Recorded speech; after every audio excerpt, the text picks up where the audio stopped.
Joseph Goodman fue un músico malogrado que vivió y murió miserablemente en Nueva York. Su nombre no aparece en Wikipedia y quizá en ninguna otra referencia escrita que no sean las páginas de este libro, Nobleza de espíritu, una idea olvidada. Su autor, el holandés Rob Riemen, sostuvo una conversación memorable con Joseph Goodman, quien le dijo, entre muchas otras cosas, lo siguiente: la nobleza de espíritu es el ideal sublime, es la realización de la verdadera libertad. Sin ese fundamento moral no puede haber democracia ni mundo libre. La obra maestra de Whitman, se refiere al poeta norteamericano Walt Whitman, a quien hemos leído ya en otra emisión de este programa. La obra maestra de Whitman, su visión en general, se fundamenta en la conciencia de que la vida no es sino la búsqueda de verdad, amor, belleza, bondad y libertad. El arte de ser hombre cultivando el alma humana.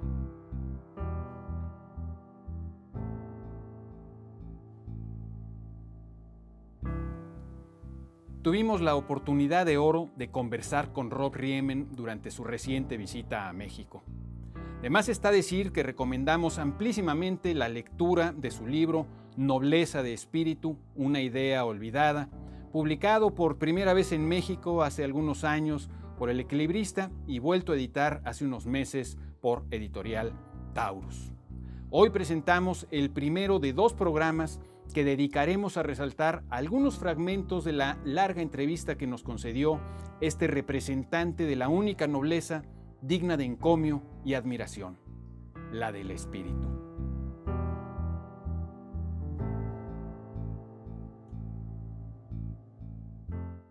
Nobility of spirit is, among other things, a plea or a call for the revival of humanistic values as we find them in the classics. It is also a rebuttal of nihilism and relativism. But tell us, to begin with, what is the deep difference between a meritocracy, which is which is a capitalistic value, and the nobility of spirit? Well, that's a very interesting question. The very simple answer is that in the world of capitalism, it's an economic value. It's, who makes money and how much money do you make. Nobility of spirit is the total opposite. First of all, nobility of spirit is a spiritual value.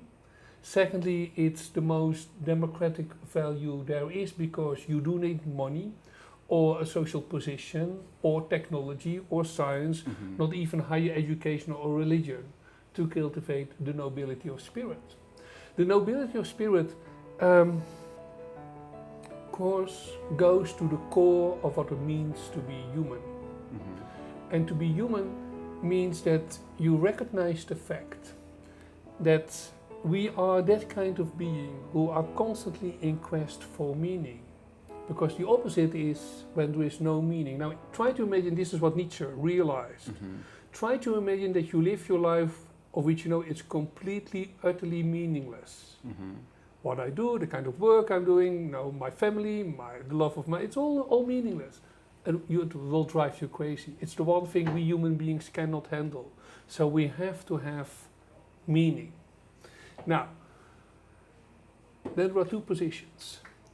The first position is to do this honest quest to find meaning, and for this, it was already Socrates who said, we need paideia.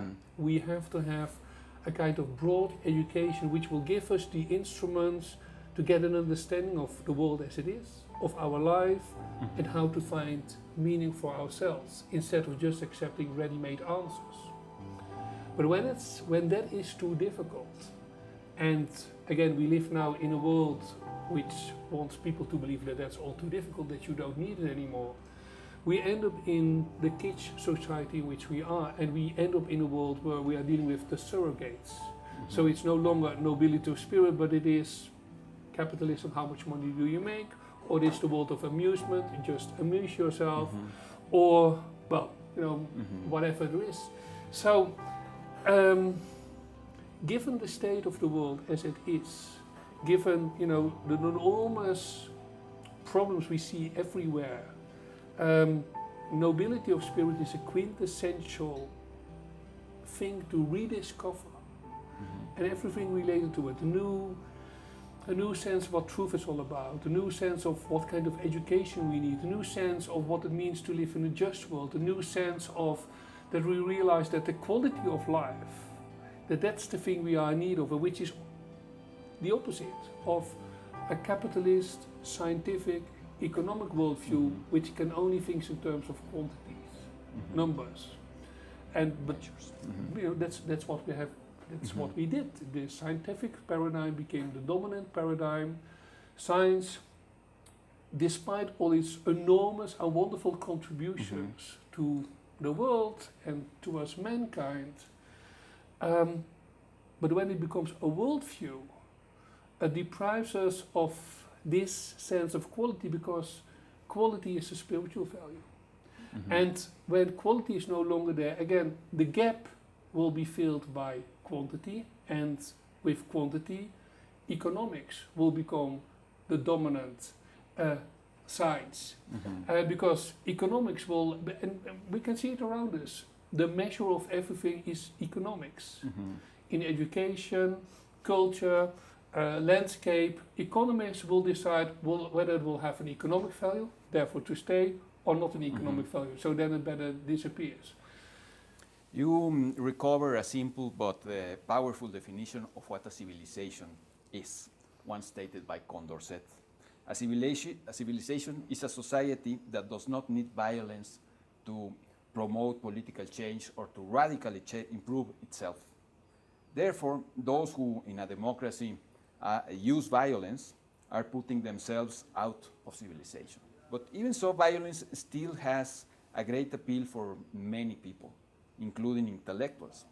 Many nationalistic narratives, for example, if not all of them, offer a very bright and nice idea of violence itself.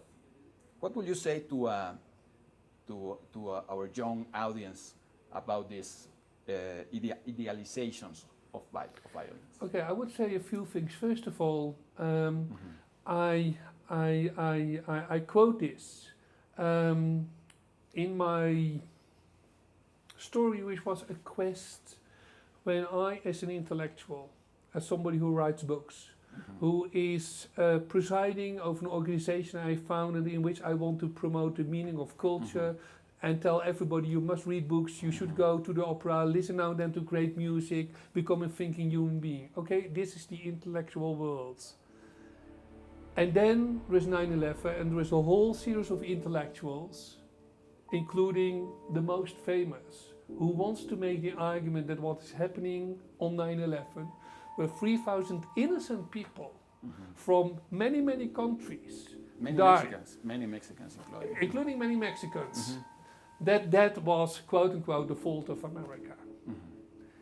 Now, and I was horrified, because I thought, look, if those great intellectuals who read more books than I can ever read, who know every piece of music by heart, can no longer make the distinction between good and evil, then why should I continue to promote the life of an intellectual? Why should I continue to promote that culture is important? If those very cultured people can no longer make the essential distinction between good and evil, while at the same time I knew many people, quote unquote, ordinary people, who are not living the comfortable life of an intellectual, and say, this is terrible. So this was my quest, and and one of the things I noticed is that yes, there are many things wrong with America, there are many things wrong with Europe and European civilization and blah blah blah blah. But there is one thing we learned after World War II. We do not need violence to make a change. That's the big difference between many parts of the world.